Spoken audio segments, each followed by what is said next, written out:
going on, everybody? This is Sean of Raw Select Music. I am back with another round of records from my favorite Japanese record store, by the way, Shop Jet Set. And I figured since my order just came in, I might as well share some of the records that I picked up and give you an idea of some of the stuff that I'm listening to and buying these days. So, with that little introduction out of the way, let's talk about these guys. So first off, we got an old Tartlet Records EP. This is Shawarma House, and I picked it up mostly for the A side, this OPT track, which is just some really good sounding funky house. And there are two other tracks on the EP that I'm not really that fond of, but I thought for 1,000 yen for a very high quality sounding house track, I might as well pick it up.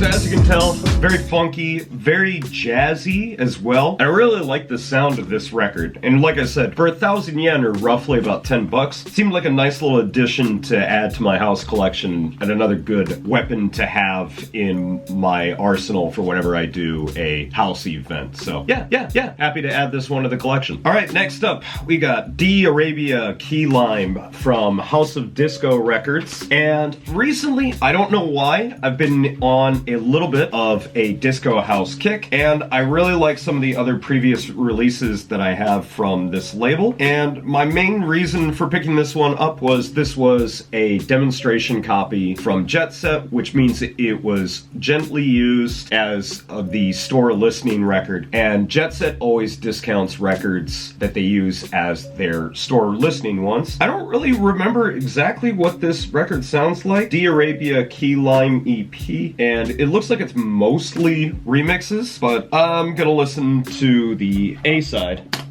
to give myself an idea of what this guy sounds like. Let's get into it.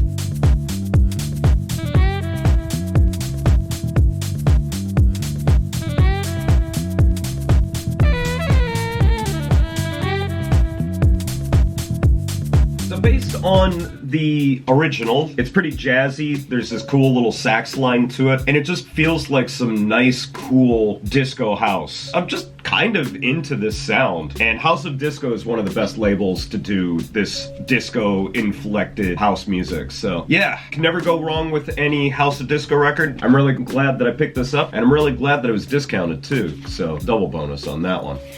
Alright, really stepping outside my usual comfort zone in terms of records, we've got this one right here. This is S3A Pages from Dirt Crew. I had heard a track from this a while ago, and I sort of enjoyed the jazz-influenced house sound, and really was kind of curious to hear how the rest of the record sounded. So I don't really 100% remember what this record sounds like, so I'm gonna give it a little bit of a listen to jog my memory.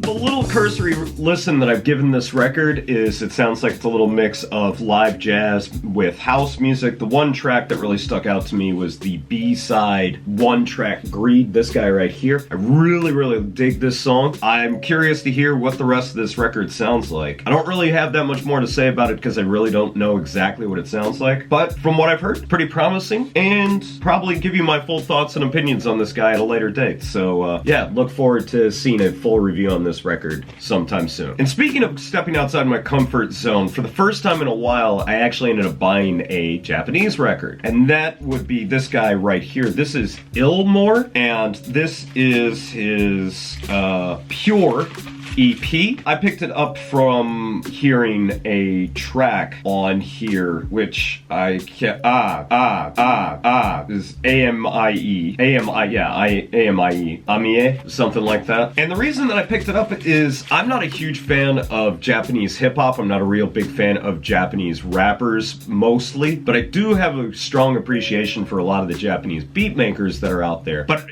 I find that it's really hard to come across good instrumental hip-hop projects from Japan. And this sounded really, really promising. Going off the promise of one track, which can always be a little bit dangerous, I decided to get this guy, and I wanted to give it a listen. Still love you.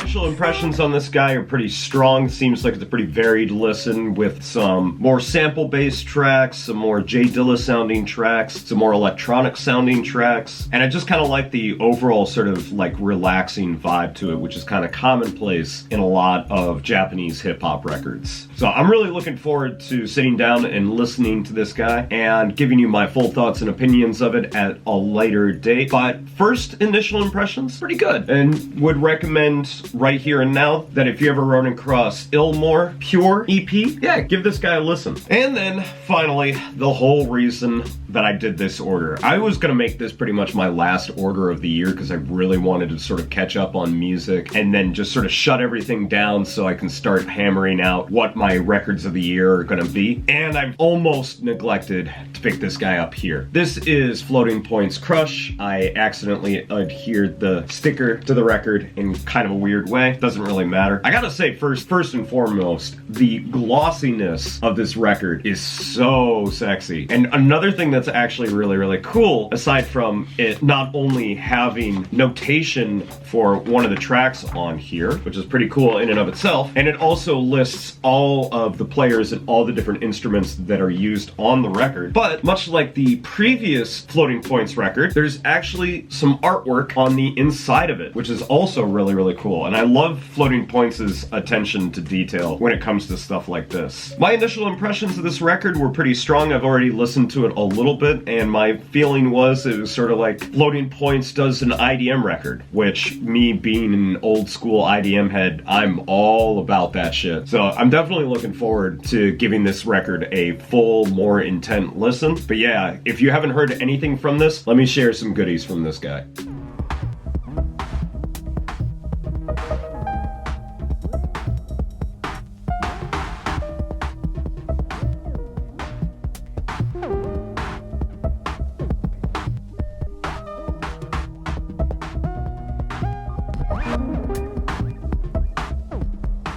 So yeah, that was Last Bloom from this record, which I actually think was the first song that I heard from this. And I gotta say, if Floating Points decides that he's gonna continue going down this road of making more electronic heavy music with some really cool ambient synthscapes, I'm all about it. And I'm really looking forward to listening to this album, giving you my full thoughts and opinions of it. One of my friends had already said that this was one of his favorite records of the year. So with that sort of hype in mind, this is definitely one record that I'm really looking forward to sharing my thoughts and opinions of and letting you know whether or not I think it lives up to the hypes. If you haven't listened to it yet, Floating Points Crush, definitely worth checking out and should be an interesting record. So that's going to be it for me today, guys. Thanks as always for watching. If you've checked out any of the records in this video, please let me know what you thought about them down in the comments. If you want to check out any of these records that I've talked about in this video, please head over to my WordPress or Steemit blogs, because that's where I post music links to any of the songs that I talk about on this channel, as well as please head over to my Mixcloud, where you can check out Raw Select Radio, which is basically the audio component of this whole Raw Select music thing. Links to everything, as always, down in the description. But that's going to be it for me today, guys. Thanks as always for watching, and I will catch you in the next video. So until then, peace out!